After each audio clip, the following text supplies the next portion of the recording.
Pemirsa, Cawapres nomor urut 3 Mahfud MD melempar tuduhan serius ketika menyebut sejumlah menteri sudah berkampanye dengan menggunakan fasilitas negara. Sejumlah pengamat menilai tuduhan Mahfud tersebut mengarah ke salah satunya aktivitas kabinet yang gencar membagikan bansos.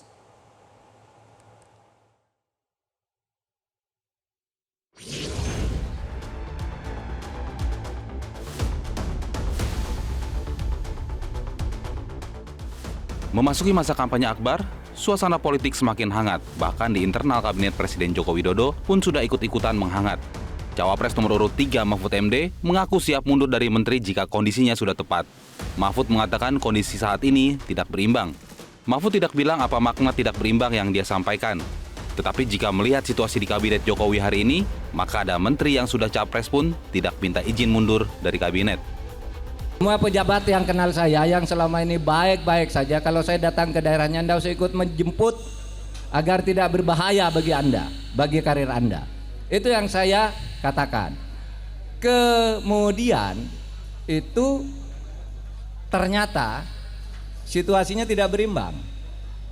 Pihak lain tampak menggunakan jabatan. Betul. Jemput, diantar dan sebagainya. Malah yang terakhir ini menteri-menteri yang tidak ada kaitannya dengan politik juga sudah ikut tim sukses. Sentilan Mahfud langsung dijawab Presiden Joko Widodo. Presiden mengatakan semua pejabat negara boleh berpihak, berkampanye, asalkan cuti. Hak demokrasi, hak politik setiap orang, setiap menteri sama saja. Yang paling penting presiden itu boleh loh kampanye. Presiden itu boleh loh memihak. Boleh. Tapi yang paling penting waktu kampanye tidak boleh menggunakan fasilitas negara. Boleh, Pak.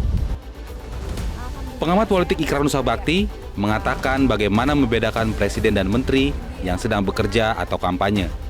Ikrar memberi contoh presiden intens berkeliling Jawa Tengah, mulai dari 13 Desember 2023 ke Pekalongan, hingga yang terbaru berada di Semarang. Dalam tiap kunjungannya, Presiden selalu membawa bantuan, menyalurkan sertifikat tanah, dan meresmikan infrastruktur jalan.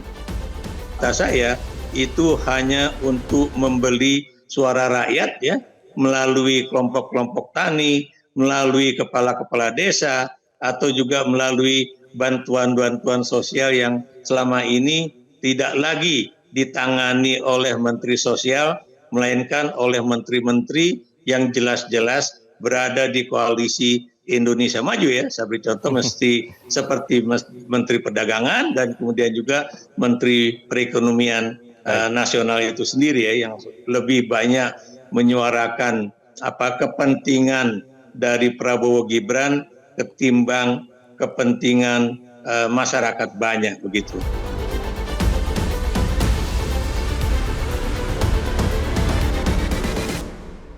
Jelajahi cara baru mendapatkan informasi. Download Metro TV Extend sekarang.